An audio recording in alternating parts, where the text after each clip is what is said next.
తర్వాత ఈ పరిశుద్ధ వారంలో ప్రవేశించాము.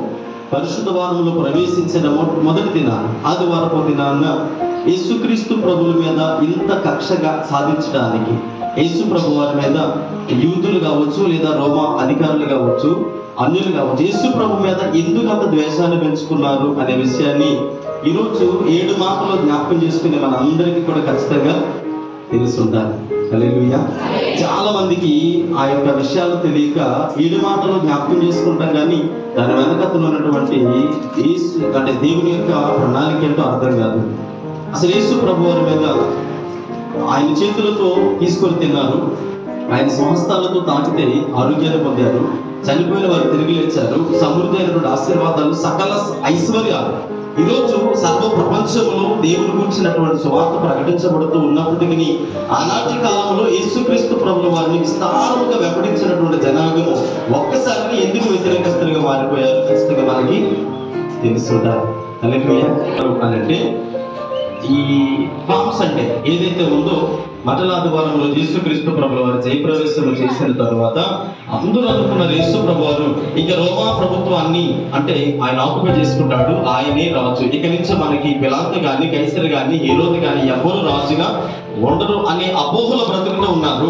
పండించే పని ఉండదు, వండుకునే పని ఉండదు, హాస్పిటల్ అవసరం లేదు, ఏది అవసరం లేదు, యేసు ప్రభు వారే ఇక నుంచి మనకి రాజు అయితే అన్ని ఏం పర్వాలేదు అనుకున్నారు. హల్లెలూయా. అయ్యా వచ్చే సౌండ్ పెట్టండి. అంటే ఇక నుంచి మనకి ఏ ఇబ్బంది ఉండదు అనుకున్నారు.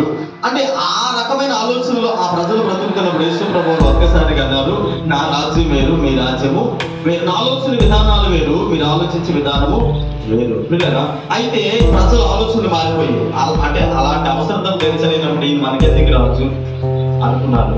అయితే యేసుక్రీస్తు ప్రభువు వారిని సిలువకు అప్పగించబడిన తర్వాత మాకు అవసరం లేనటువంటి వ్యక్తి మా దగ్గర ఉండకూడదు, కాబట్టి ఇతను ఏం చేయాలి? సిలువ.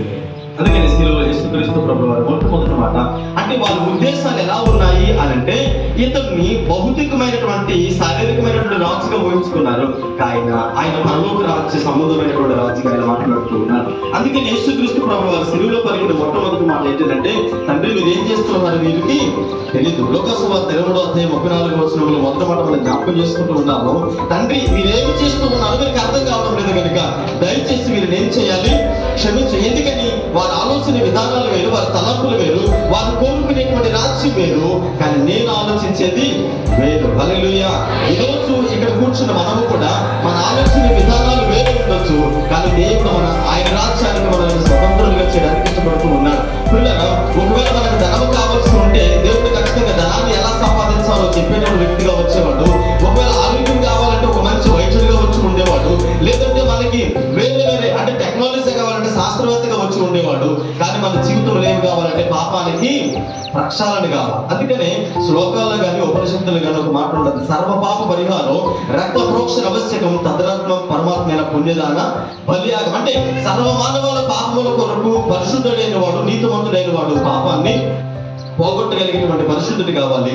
అంటే అందుకని మనకి దగ్గరలో ఉన్నటువంటి కలకత్తా ప్రాంతం ఏదైతే ఉందో అక్కడ ఒక సిరంపూర్ ఉంది. అక్కడ ఏం చేసేవారంటే ఇదివరకు గంగానది మీద నుంచి వెళ్ళేటప్పుడు మొట్టమొదటిగా పుట్టిన పిల్లవాడిని తీసుకుని వెళ్ళి గంగానదిలో పడేసేవారు.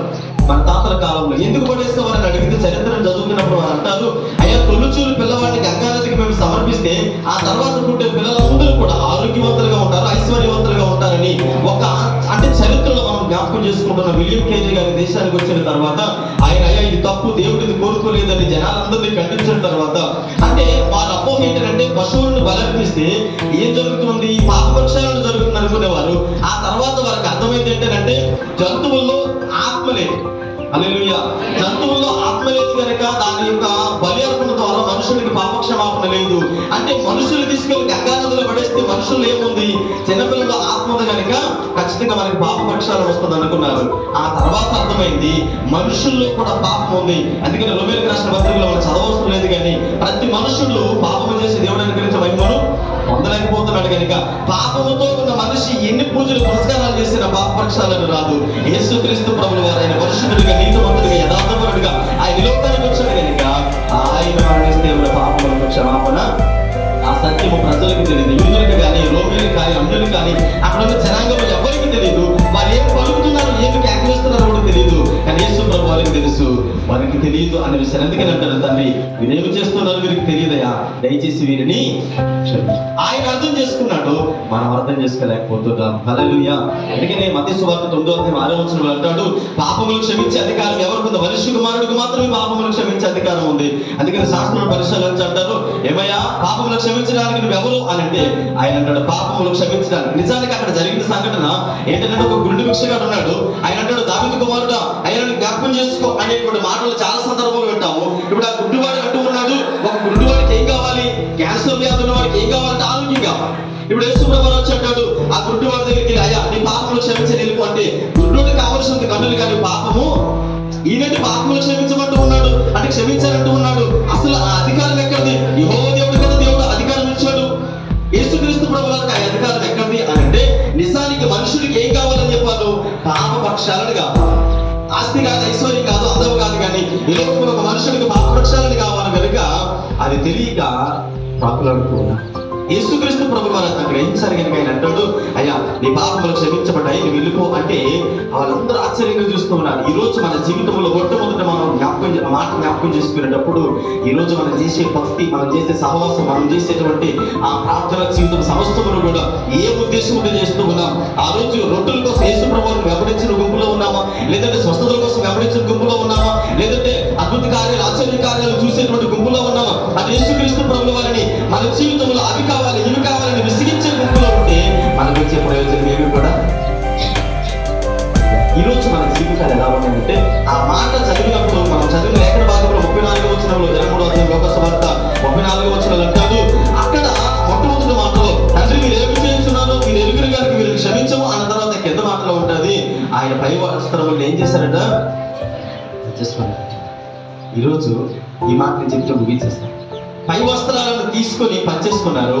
ఆదాము అవ్వల యొక్క జీవితం ఏమైపోయింది? సాతానుగాడు వారి జీవితంలో ప్రవేశించిన తర్వాత అనుదినం దేవుడు వారితో మాట్లాడుతూ ఉన్నారు. ఈ రోజు మనం ఎలాగైతే ప్రార్థన సహవాసంలో ఉంటూ ఉన్నామో అలాగే వారు కూడా దేవుడితో అనుదినము సహవాసంలో ఉన్నారు. కానీ సాతానుగాడు అటువంటిగా ప్రవేశించేశాడు. మన ప్రార్థనలో కూడా సాతానుగాడు మన పక్కనే ఉంటాడు. దేవుని సన్నిధికే చేరిన వాడు మన దగ్గరికి రావడం పెద్ద విచిత్రము. ఆదాము అవ్వల జీవితంలో సాతానుగాడు ప్రవేశించిన తర్వాత వారి యొక్క దిగంబరులను తెలుసుకున్న తర్వాత దేవుడు మెడబట్టుకుని బయటకు వెళ్ళేసినటువంటి సందర్భం మనకు తెలుసు. అయితే దేవుడు ఒక జంతువును వధించి దాని చర్మాన్ని తీసి చొక్కాలుగా గుర్తించి బయటకు ఎక్కేశాడు. ఈ శిలువ ప్రయాణం అనేది ఈ రోజు ప్రారంభించబడినది కాదు. ఆది కాండంలో మనకు తెలుసు, దేవుడు ఆ రోజు ఆదాము అవ్వలను మెడబట్టుకుని బయటకు ఎట్టేసిన తర్వాత ఒక తండ్రికి తన పిల్లల మీద ఉన్న ప్రేమతో దేవుడు ఈ రోజు మనకు పరిచయం చేస్తూ ఉన్నాడు. అయ్యో నా పిల్లలను నేను అలాగే నా ఇష్టపూర్వకంగా నా స్వరూపంలో తయారు చేసుకున్నాను, మీరు వెళ్ళిపోతూ ఉన్నారే. తండ్రి అంటాడు, అరే ఇక్కడి నుంచి నువ్వు నా మాట వినలేదు కనుక నా ఆస్తులు చిల్లిగా ఉంది రాదు వెళ్ళిపో అంటాడు. కానీ కొడుకు మీద ప్రేమ లేక అప్పుడైనా బాగుపడతాడేమో. తాగి అందరూ ఆడుతుంటే వీధులను తిరుగుతూ ఉంటే అందరూ చూసి అయ్యా నీ కొడుకు అలా ఉన్నాడు అని అంటే తండ్రి తలెత్తుకోలేక ఇక్కడి నుంచి నా ఆస్తులో నీకు రూపాయి కూడా ఇవ్వనంటే పాపం ప్రేమ మనసులో దాచుకుంటాడు. ఆదాము అవ్వలను బయటకు పెట్టేసిన తర్వాత దేవుడు అన్నాడు, వారిని పంపించిన తర్వాత సాతాను గారిని పిలిచాడు. నేను ఆ వాక్య బాగా తర్వాత సమయంలో కూడా ఉంటుంది. ఆది కాలంలో పిలిచాడు, నువ్వు నా బిడ్డలు నా నుంచి దూరం చేస్తావు కనుక నిన్ను మెడ మీద కాలు మీద దొక్కేవాడు ఒకడు వస్తాడు. ఆయన నువ్వు కాలు మీద పాటేయగలవేమో కానీ ఆయన నేను ఎక్కడ దొరుకుతాడు? ఈ రోజు మనం జ్ఞాపకం చేసుకునేటువంటి దినము సాతాను గారి మెడలో వచ్చి ఆయన కోరలు పీకేటువంటి దినాన్ని మనం ఉన్నాము కనుక ఆయన అంటాడు, వీళ్ళకి తెలియదయ్యా దేవుడు మనస్సు అంతర్యములో ఉన్నటువంటి రహస్యము ఈ రోజు మనం జ్ఞాపకం చేసుకుంటూ ఉన్నాం. సాతాను గారు ఆ రోజు మరి ఆదాము అవ్వలను మోసం చేసినటువంటి ఆ సందర్భంగా దేవుడి లోకములో సాతాను గారిని జయించి మరణపు ముళ్ళును పిలిచి ఆయన విజయానికి చేరుకోవడానికి మనల్ని విజయ తీరాలకు నడిపించడానికి ఈ రహస్యం అంతా ఎవరికి తెలియదు? యూద జనాంగానికి తెలియదు, రోమ అధికారులకి తెలియదు, అక్కడ ఉన్న వారు అందరికి ఎవరికి తెలియదు. అందరూ అంటూ ఉన్నారు యేసుని సిలువేసండి సిలువేసండి సిలువేసండి అని అంటే యేసు ప్రభువు చూసి అంటారు, అయ్యా నేను సిలువెక్కకపోతే మీ జీవితానికి రక్షణ, నేను సిలువెక్కకపోతే మీ జీవితానికి ఆశీర్వాదం లేదు, నేను సిలువెక్కకపోతే పరలోక రాజ్యంలో మీకు స్థానము లేదు. అందుకని ఈ రహస్యం మీకు తెలియదు కనుకనే అయ్యా నిజంగా మీకు ఏమీ తెలియదయ్యా. అపవాది గడు వారి మనోనేత్రాన్ని గుడ్డితనాన్ని కలిగించాడు కనుక వారి మనోనేత్రాన్ని తెరవబడాలంటే ఆయన ఏం చేయబడాలి? ఆ శిలువ మరణము ఉండాలి. అందుకని వీరికి తెలియదు, వీరికి ఏమి ఎరగలయ్యా కనుక వీరిని ఆయన ప్రేమలో క్షమాపణ ఉంది, ఆయన ప్రేమలో ఆదరణ ఉన్నది, ఆయన ప్రేమలో మనకు రక్షణ ఉన్నది, ఆయన ప్రేమలో మనకు ఆశీర్వాదం ఉన్నది. ఆయన మొట్టమొదటి మాటలో మనకు పరలోక రాజ్యం స్వతంత్రించుకునే హక్కు. తండ్రి మీకు వందనాలు, ఆశ్చర్యంగా ఇచ్చిన మాటను బట్టి మీకు వందనాలు. మా జీవితాలు ఆశ్చర్యం. అవును ప్రభా, నిజంగా ప్రభా, ఈ లోకంలో మాకు ఏమీ తెలియదయా, మేము ఎలా రక్షించబడాలో, ఎలా మీ రాజ్యం చేరుకోవాలో తెలియదు, కానీ మీరు తెలియజేస్తారు. అందుని బట్టి మీకు ఏ శ్రీరాములు ప్రార్థించాలి.